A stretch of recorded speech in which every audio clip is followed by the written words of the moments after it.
Bismillahirrahmanirrahim.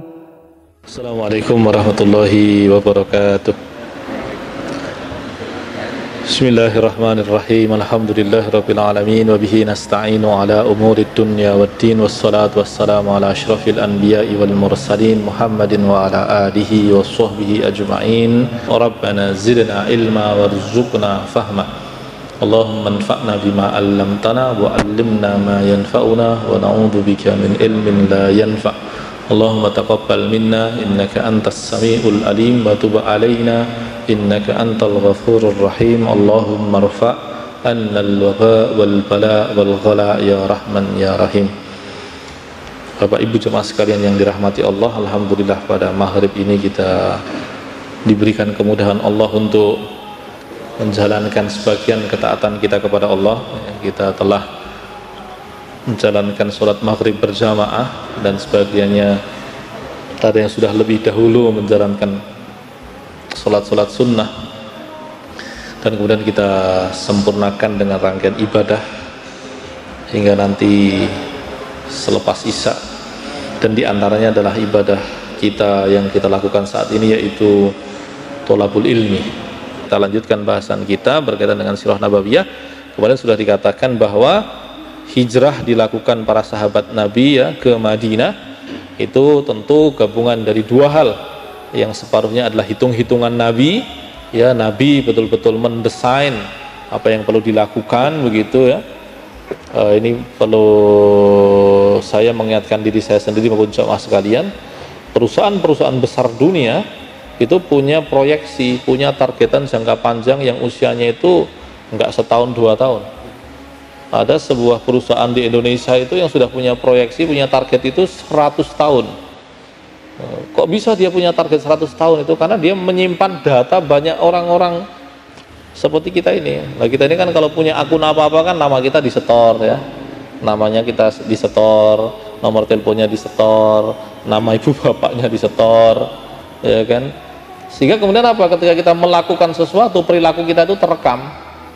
Ya, jadi kalau orang menganggap bahwa besok di akhirat itu nggak ada yang namanya catatan amal, jangankan di akhirat, di dunia aja catatan amal kita ketahuan kok sama perusahaan-perusahaan penyedia jasa itu. Ya, Google saja merekam amal kita kok. Ya, perusahaan-perusahaan Gojek, kemudian Grab, Shopee itu merekam amal kita. Kita hari apa, tanggal berapa, jam berapa, itu beramal apa, maksudnya ngorder apa, itu kan ada catatannya. Apalagi di akhirat kan. Nah, dari data-data itu mereka bisa membuat proyeksi itu. Lalu Anda bisa bayangkan nggak kalau Instagram, Facebook yang lebih kaya lagi data yang dimiliki, ya kan? Mereka menyimpan foto kita, menyimpan rekaman pernyataan kita, komentar-komentar kita, kan terekam itu.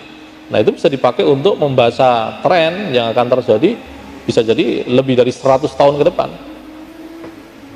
Nah, Nabi Muhammad SAW pun berdakwah dalam proyeksi jangka panjang. Ya, tidak mungkin kan beliau beramal hanya berpikir tentang beliau meninggal kemudian beliau masuk surga, enggak.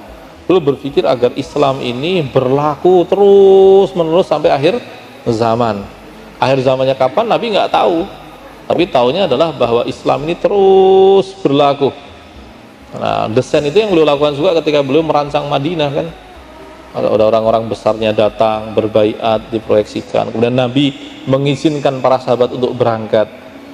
Tetapi Nabi sendiri belum mendapatkan izin Allah Subhanahu wa taala untuk berangkat. Ya, bahkan orang selevel Umar bin Khattab saja ya berhijrah dikatakan mutakhaffina musyatan wa rukbanan, dengan sembunyi-sembunyi baik berjalan kaki ataupun berkendara. Umar bin Khattab pun iya.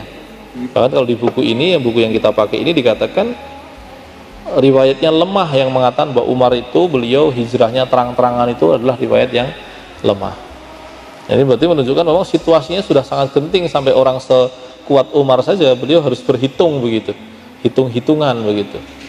Nah, tetapi lagi-lagi tadi ya, ketika sudah pada berangkat, Nabi kita Muhammad SAW itu belum berangkat.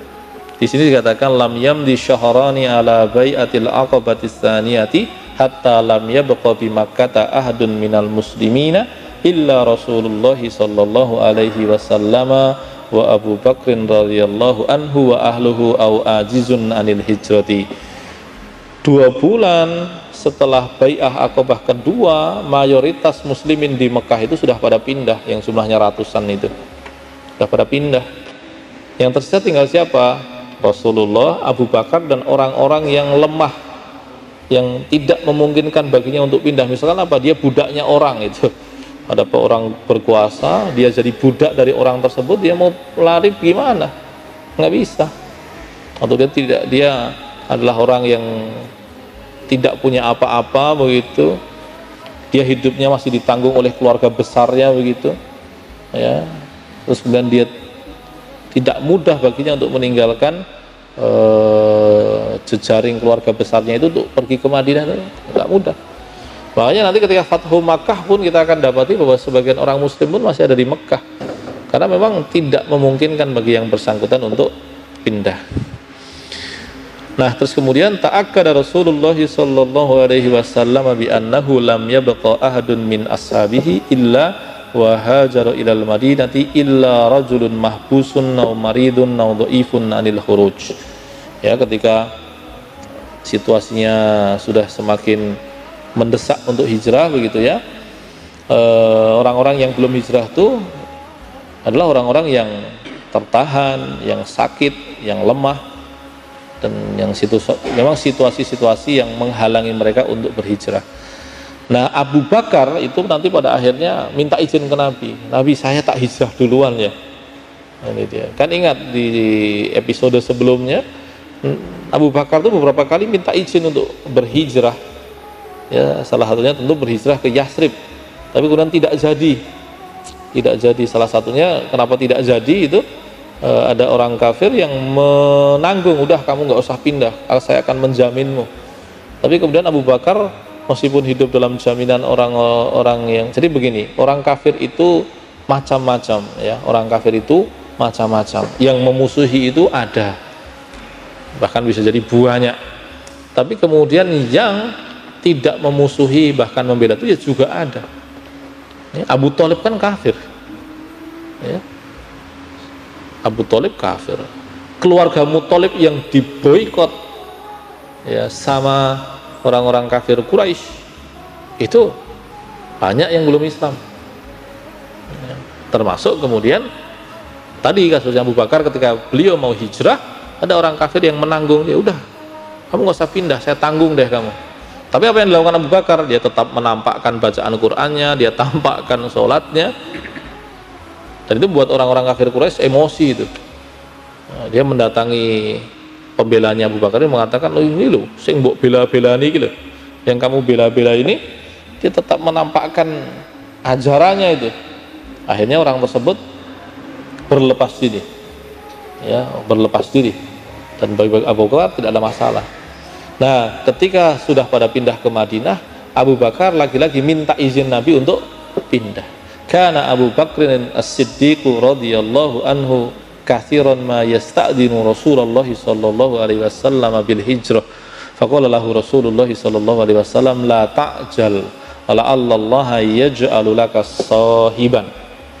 Jadi Abu Bakar tuh berkali-kali minta izin pindah itu, tapi Nabi katakan ya, terakhir ketika mau hijrah ke Madinah Nabi katakan la ta'jal, wis rasah ke susu. La Allah yaj'alu laka sahiban. Ya, engko Gusti Allah tak nyepakke kanca, maksudnya tunggu nanti kamu akan ada yang nemani begitu. Nah, sebabnya apa? Ini kita perlu apa namanya membaca fikih sirah. Jadi memang sirah nabawiyah itu kan fokusnya ada pada peristiwanya. Tapi kalau fikih sirah itu kita dibantu untuk memahami apa yang ada di balik kejadian-kejadian tersebut. Nah, fikih jadi itu sudah level 2 gitu ya, fikih sirah. Jadi fikih itu makna asalnya kan bukan hukum. Jadi kalau ada orang menganggap bahwa fikih itu hanya soal hukum halal haram, itu kurang tepat. Karena kata fikih itu luas maknanya. Ya. Orang belajar linguistik itu bahasa Arabnya fikih lughah, fikih bahasa itu linguistik. Muhammadiyah itu menerbitkan buku judulnya fikih air. Nah itu ada juga fikih media sosial, karena fikih itu pemahaman. Nah fikih sirah itu bukan tentang halal haram, tapi memahami lebih detail apa yang ada di balik sirah nabawiyah. Nah, tetapi berkaitan dengan peristiwa ini kita tampaknya perlu merujuk, karena Nabi katakan apa? Udah nggak usah buru-buru, nanti Allah akan buatkan untukmu teman yang menemanimu hijrah. Meskipun nanti kemudian terbukti bahwa yang menemani Abu Bakar hijrah adalah Rasulullah Muhammad SAW. Nah, sembari menanti itu apa yang terjadi? Ja'al idhnu minallahi li rasulihi sallallahu alaihi wasallam bil hijrati ilal madinati fa anzalallahu ala rasulihi sallallahu alaihi wasallam qawlahu ta'ala a'udzu billahi minasyaitonir rajim wa qul rabbi adkhilni mudkhala sidqin wa ahrizni mukhraja sidqin waj'al li min ladunka sultanan nasira. Nah, ya setelah Nabi menanti cukup lama, Abu Bakar juga sudah mau berpindah, ya berhijrah ke Madinah dan Nabi belum mengizinkan. Lalu tiba-tiba Allah izinkan Nabi Muhammad untuk berhijrah. Dan di antara ayat yang menggambarkan izin Allah itu adalah kalimat tadi, Rabbi. Ya, jadi Nabi Muhammad disuruh Allah, diperintah Allah untuk mengatakan apa? Ukul, katakanlah wahai Muhammad, Rabbi adkhilni mudkhala sidqin wa akhrizni mukhraja sidqin waj'alli min ladunka sultanan nasiran. Ya Allah, jadi pintu masuk yang benar, pintu keluar yang benar, dan berikanlah penolong begitu ya. Nah, ketika izin itu Allah berikan, kalau menurut sumber yang lain ya dikatakan Abu Bakar, Rasulullah itu datang ke rumahnya Abu Bakar. Ya, ketika datang ke rumahnya Abu Bakar itu, ya Rasulullah mengatakan kepada Abu Bakar, tolong orang-orang disuruh keluar dahulu, saya ingin berbicara empat mata denganmu. Lalu Abu Bakar mengatakan, wahai Nabi, semua orang di sini adalah keluargamu, tidak perlu ada yang dirahasiakan dari mereka. Lalu kemudian Nabi menyampaikan bahwa Allah telah mengizinkanku untuk berhijrah. Nah, ketika Nabi Muhammad mengatakan seperti itu, dikatakan ya di sumber yang lain, Abu Bakar itu sangat bergembira. Abu Bakar itu sangat bergembira sampai dia menangis, dan Aisyah mengatakan, aku tidak pernah melihat bapakku menangis seperti itu. Ini luar biasa kan, persahabatan yang mengagumkan antara Abu Bakar As-Siddiq dengan Rasulullah Muhammad SAW. Kalau kita cermati ya, Abu Bakar ini adalah orang yang betul-betul siddiq ya, nothing tulus, tidak punya kepentingan, yang dikorbankan banyak, sangat mengagumkan, sangat jernih, sangat bersih. Kalau kita membaca perihidup Abu Bakar ya, itu kita pasti akan terkagum-kagum. Kalau orang kagum pada Umar, itu normal ya, karena Umar itu hebat. Tapi hampir pasti dia tidak membaca Abu Bakar. Tapi kalau dia membaca Abu Bakar, dia akan dapati orang ini memang nggak main-main ya. Orang ini memang levelnya berbeda begitu. Nah itu, Umar itu beliau punya obsesi yang sangat kuat pada kebaikan, tapi Abu Bakar selalu melampauinya. Ketika orang-orang itu ragu ya, ketika Mi'raj ya, Mi'raj itu kan sesuatu yang melampaui nalar kita ya. Meskipun semakin kesini kita juga semakin mudah memahami Isra Mi'raj ya. Dulu kan nggak kebayang kan ada orang dari Mekah, dari Masjidil Haram ke Masjidil Aqsa dalam waktu kurang dari semalam. Dan sekarang naik pesawat aja ya, sampai kan. Sekarang yang tinggal memahaminya apa? Ya ketika Nabi dari bumi ke langit itu. Nah, itu tinggal tunggu waktunya saja, pemahamannya akan menjadi lebih mudah seiring berjalannya waktu. Tapi ketika saat itu akal-akal manusia masih sulit atau bahkan tidak bisa menerimanya, Abu Bakar menerima saja dengan mudah. Bahkan kalau dikatakan, kalau yang Abu Bakar kan ketika dijebak untuk tidak mengakui hal itu, Abu Bakar mengatakan, kalau yang ngomong Muhammad saya pasti percaya. Makanya dikatakan as-siddiq ya, orang yang tidak sempat untuk ragu, orang yang sangat jujur, sangat benar, sangat jernih, sehingga tidak sempat untuk ragu. Nah, maka ketika kemudian Rasulullah mendapatkan izin untuk berhijrah, dia sangat bergembira. Dia sangat bergembira dengan keselamatan temannya. Ya, dan yang menarik adalah Abu Bakar itu mengatakan bahwa saya akan siapkan semuanya. Ya, kalau di sini dikatakan jahaza Abu Bakrin as-Siddiq naqataini lahu wa li Rasulillah sallallahu alaihi wasallam. Abu Bakar itu menyiapkan 2 unta untuk dirinya dan untuk Rasulullah. Tapi dalam sumber yang lain dikatakan bahwa Rasulullah mengenyang. Dia katakan saya akan bayar unta itu. Abu Bakar menyediakannya, tapi Nabi memaksa untuk membayar unta yang disiapkan oleh Abu Bakar. Nah, ini sebagian yang mengomentari peristiwa itu mengatakan bahwa di sini Nabi mengajarkan kita bahwa kita perlu untuk membiayai dakwah kita. Ya, bahwa ada orang-orang yang berkorban untuk dakwah, oke, itu tidak ada masalah, itu amal mereka. Tapi kita pun masing-masing juga harus berpikir untuk membiayai dakwah kita, membiayai proyek-proyek kebaikan yang kita lakukan. Dan kalau kita berpikir tentang cerdas, ya, al-kayyisu itu dalam Nabi kan ada hadis yang disebut al-kayyisu, ya, al-kayyis, orang cerdas itu bukan orang yang kemudian ya mungkin sangat rasional, punya analisis yang tajam. Ukuran Islam bukan itu, tetapi mandana nafsahu wasta'adda lima ba'dal mauti. Jadi orang yang dia itu menundukkan dirinya, jiwanya, nafsunya kepada Tuhan, dan kemudian dia menyiapkan dirinya untuk kehidupan pasca kematian. Itu orang cerdas dalam Islam, ukurannya itu. Nah, maka kemudian kalau kita bicara amal, tentu kita perlu berpikir banyak amal, ada banyak amal yang perlu kita lakukan.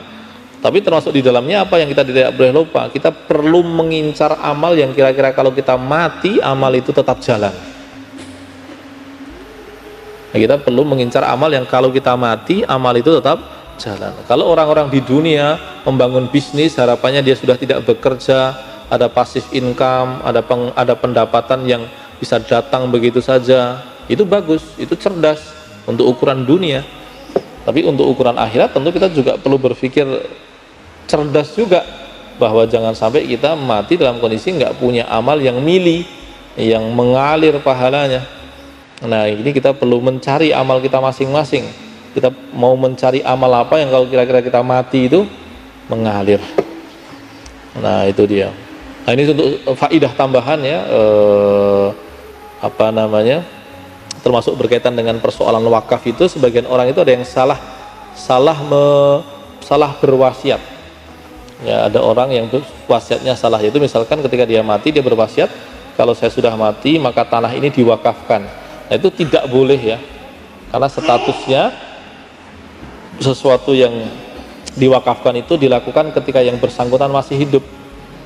Adapun ketika dia sudah mati begitu, yang diwasiatkan itu pada harta itu asalnya untuk sesuatu yang berkaitan dengan waris. Nah, ini kemudian orang harus cermat, ya, kalau mau berwakaf tuh ya sebelum mati. Nah, jangan ketika sudah mati baru berwasiat agar tanahnya diwakafkan. Nah, itu pun kemudian kalau perlu mengincar amal-amal yang akan dipakai untuk jangka panjang. Kalau zaman sekarang, masya Allah, ya, sekolah-sekolah penghafal Quran itu udah turah-turah. Di tengah perumahan yang elit di kota Jogja saja ada ma'had tahfidz itu masya Allah, ya. Nah, tetapi ingat, kebutuhan umat Islam itu banyak hal. Maka kita perlu, ya, kalau kita bekerja saja, ya, pakai mendaya gunakan ide-ide kita secerdas mungkin mengerjakan pekerjaan kita dengan cermat, ya, dengan jeli, dengan kreatif begitu. Maka dalam beramal pun kita juga perlu mengincar yang kira-kira berapa puluh tahun lagi itu dia masih penting gitu. Ya, masih penting. Tentu amal apapun berguna, ya, tapi bagus jika bisa mengincar bidang-bidang amal yang berjangka panjang. Nah, kembali tadi, jadi Rasulullah itu disiapkan untanya oleh Abu Bakar As-Siddiq radhiyallahu anhu, tapi beliaulah yang membayar harga, ya, saman, istilahnya samanuhu, membayar biayanya. Nah, jelang keberangkatan Nabi Muhammad SAW meninggalkan Mekah itu, orang-orang kafir Quraisy itu sudah buat rapat, gitu, ya, sudah buat rapat besar begitu. Di sini dijudul Istima'u Kuffari Quraisy fi Darin Nadwah, berkumpulnya orang-orang kafir Quraisy di sebuah tempat yang namanya Darun Nadwah. itu mungkin balai desa gitulah ya, sudah ngumpul di situ untuk membahas ini Muhammad bin diapakno gitu ya. Istama'a kuffaru Quraisy fi darin nadwah wa tafaqu ala amrin syairin wa huwa qatlun nabi ya. Ketika baru bermusyawarah itu mereka sepakat Muhammad pateni we. Muhammad itu dibunuh saja ya. Tetapi menariknya apa? Agar pembunuhan itu tidak dikasuskan gitu ya, tidak dituntut balas oleh keluarga Nabi Muhammad ya, keluarga Bani Muthalib atau bahkan Bani Hashim, maka dikatakan apa? Itu nanti dikumpulkan anak-anak muda yang tangguh-tangguh itu dari setiap bani, dari setiap keluarga yang akan mewakili tindakan pembunuhan itu, sehingga nanti kalau Bani Muthalib mau menuntut balas itu akan kesulitan karena lawannya banyak. Bahkan kalau dikatakan wa a'lanu fi dzalika jaizatan qadruha mi'atu naqatin liman yaqtuluhu, bahkan disediakan hadiah besar tuh yang berhasil, yang nanti terlibat pembunuhan itu akan dapat 100 ekor unta. 100 ekor unta. Kuda yang bagus itu, kuda kavaler itu kan 200-an juta ya, mungkin itu pun yang paling murah ya. Kalau unta kita kan asumsikan berapa harga unta.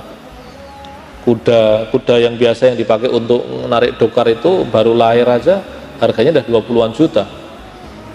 Kita bisa tanya ke bapak-bapak yang nganu dokar itu ya, itu jaran pinten to regane sakniki ya itu. Nah kita asumsikan deh satu unta itu 100 juta. Nek 100 ya katakan ya diskon 70 juta deh. 70 juta begitu kalikan 100 berapa? Ya berarti kan paling tidak 7 miliar kan. Mata ini Kanjeng Nabi bayar 7 miliar. Itu minimal, itu uang minimal. Kalau terhitungnya 100 juta berarti kan 10 miliar. Nah itu ya. Hamallahu subhanahu nabiyahu sallallahu alaihi wasallam min mu'amarati Quraisy wa ahbarahu bihadhihi al-mu'amarah fa anzalallahu ala rasulih sallallahu alaihi wasallam qawlahu wa idh yamkuru bikal ladina kafaru liyusbituka aw yaqtuluka aw yukhrijuka wa yamkuruna wa yamkurullah wallahu khairul makirin. Ini tentang bahwa makarnya Allah itu lebih canggih ya dibandingkan makarnya orang-orang kafir Quraisy. Ketika orang-orang kafir Quraisy sudah membangun rencana rapi, disepakati ya, tinggal dieksekusi begitu, Allah memberitahukan kepada Nabi tentang rencananya orang Quraisy. Kalau berdasarkan cerita populer yang kita dengarkan, yang diminta oleh Nabi untuk menggantikan posisi beliau di pembaringan itu adalah Ali bin Abi Thalib. Dan ketika Nabi Muhammad SAW keluar dari rumah di malam hari itu, Allah jadikan orang-orang kafir Quraisy itu tidak bisa melihat keluarnya Nabi dari rumah. Jadi wa makaru wa makarallah wallahu khairul makirin. Wa yamkuruna, kalau di ayat sini wa yamkuruna wa yamkurullah wallahu khairul makirin. Mereka punya makar ya, mereka punya rencana jahat, tapi Allah juga punya rencana, dan Allah itu sebaik-baik pembuat makar, sebaik-baik pembuat rencana. Lalu kemudian hijratun Nabi sallallahu alaihi wasallam ilal Madinah, kharaja Rasulullah sallallahu alaihi wasallam ma'a Abi Bakr as-Siddiqi wa tawajjaha ila ghari Thur ya. Wa ikhtaba'a fil ghar thalathata ayyam wa kanat Asma bintu Abi Bakr ta'tihim bil ta'ami kulla yaumin. Nah, ini dia. Ketika Nabi meninggalkan Makkah ya menuju Madinah, Nabi itu sempat transit dahulu selama 3 hari di Gua Sur ya, dan selama beliau berada di Gua Sur tersebut, ini kan kalau kemudian kita coba bangun asumsinya, karena di sini dikatakan bahtal kufaru an Rasulillah sallallahu alaihi wasallam fi kulli makanin falam yajiduhu wa tawajjahat majmu'atun minhum ila ghari Thur wa waqafu ala babil ghar. Jadi ketika mereka tahu bahwa Nabi Muhammad sudah tidak lagi di rumahnya, mereka segera mencari Muhammad. Kemana? Dicari ke semua sudut ya, di semua sudut kota itu didatangi ya. Tentu dalam kondisi seperti itu Nabi Muhammad juga berhitung kan, makanya kemudian kalau kita coba pahami begitu ya bagaimana prosesnya, bersembunyi di Gua Sur itu agar membuat mereka atau Rasulullah dan Abu Bakar tidak segera ketahuan keberadaannya, ya, posisinya juga belum terlalu jauh, ya, tapi kemudian sudah dianggap sudah pergi jauh. Karena begini, ketika mereka tidak sembunyi dikhawatirkan terkejar kan, karena ingat rutenya itu rute gurun. Kalau di daerah kayak di negeri kita yang agraris seperti ini, ya, banyak hutan begitu, hutan mungkin bisa jadi tempat persembunyian. Tapi kalau di gurun begitu, akhirnya kan hanya berpacu dengan kecepatan kan. Nah kalau kemudian cukup cepat, kalau tidak cukup cepat, ya, apalagi kemudian jejak di gurun itu mudah diketahui, maka mudah menangkap Nabi. Nah, bersembunyi di Gua Sur, ya, selama beberapa saat itu membuat mereka menyangka bahwa Nabi sudah berjalan jauh, padahal ternyata betul belum begitu. Nah, sehingga tetapi kemudian ketika dikejar jauh, ternyata nggak kedapatan. Kemudian mengamankan posisi kan. Nah, begitu orang-orang kafir Quraisy sudah mereda, begitu pencariannya, baru Nabi Muhammad dan Abu Bakar melanjutkan perjalanan menuju ke Madinah. Nah, adapun selama 3 hari di Gua Sur itu yang menjamin makanan Nabi Muhammad dan Abu Bakar adalah Asma, ya, Asma binti Abi Bakr As-Siddiq radhiyallahu anhu. Ya, Asma ini nanti yang dinikahi oleh Tolhah, ya, Tolhah bin Ubaidillah. Nah, Anda bisa bayangkan 3 hari menyediakan makanan dan mengantarkannya di jarak yang lumayan jauh tanpa ketahuan, itu kan berarti kan butuh keterampilan tersendiri. Ya, tentu ada pertolongan Allah di situ. Tapi tentu karena kan pasti kan ketika mereka mendapati biasanya Rasulullah dengan Abu Bakar, kok dua-duanya sekarang menghilang, tentu mereka pasti akan menginterogasi keluarganya Abu Bakar kan. Kemana bapakmu? Pergi kemana dia sama Muhammad begitu? Itu kan pasti akan diincar dan dicermati kan gerak-geriknya. Dan ternyata Asma, beliau cukup terampil untuk tidak ketahuan ketika mengantarkan makanan kepada Rasulullah Muhammad SAW. Lalu kemudian selain itu siapa? Wa kana Abdullah bin Abi Bakrin As-Siddiq ya'tihima bil ahbar kulla lailatin min layalil ghar. Adapun setiap malam yang menginformasikan kepada Nabi Muhammad dan Abu Bakar tentang kondisi orang-orang kafir Quraisy, kondisi orang Makkah, kondisi para pencari keduanya begitu, itu adalah Abdullah bin Abi Bakar, anaknya Abu Bakar yang namanya Abdullah. Saya pribadi belum berkesempatan untuk membaca buku yang lain. Sebetulnya posisi Abdullah bin Abi Bakar ini gimana sih? Dia Muslim ataukah bukan itu? Karena Abu Bakar itu ketika perang Badar itu berhadapan dengan salah satu anaknya. Dan sejauh yang saya ingat, ya Abdullah bin Abi Bakar ini. Makanya ini saya perlu mengecek kembali sebetulnya posisi Abdullah bin Abi Bakar ini bagaimana? Apakah sudah beriman ataukah tidak beriman tapi kemudian memberikan loyalitasnya kepada Rasulullah dan bapaknya, atau bagaimana? Tapi kalau di sini dikatakan bahwa Abdullah bin Abi Bakar adalah informannya Nabi Muhammad dan Abu Bakar. Adapun orang yang lainnya lagi adalah Amir bin Fuhairah. Apa dia? Yar al-ghanam li yughatiya athara Abdullah bin Abi Bakar. Nah, ini dia. Amir bin Fuhairah ini kerjaannya apa? Dia ngembala ghanam. Ya, ghanam itu kambing, ya, atau binatang ternak begitu. Ketika sembari menggembala begitu, terus sembari menghilangkan jejaknya Abdullah bin Abi Bakrin, ya, sehingga gayanya ternak tapi sembari menghilangkan jejak. Nah, saudara sekalian dirahmati Allah, itu bahasan kita pada malam hari ini sampai di Gua Sur, ya, di Gua Sur.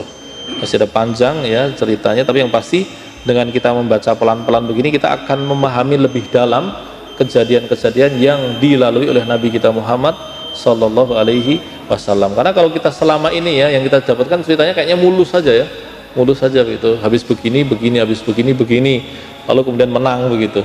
Padahal sebetulnya kalau kita cermati, betul-betul menguras energi pikiran, menguras energi emosional, betul-betul melibatkan kecermatan, kecerdasan, kesabaran, selain tentu saja pertolongan Allah Subhanahu wa ta'ala. Itu bahasan kita pada malam hari ini. Barakallahu li wa lakum wa lisairil mu'minin. Wa sallallahu ala nabiyina Muhammad. Barakallahu li wa lakum wa sallallahu ala nabiyina Muhammad. Assalamualaikum warahmatullahi wabarakatuh.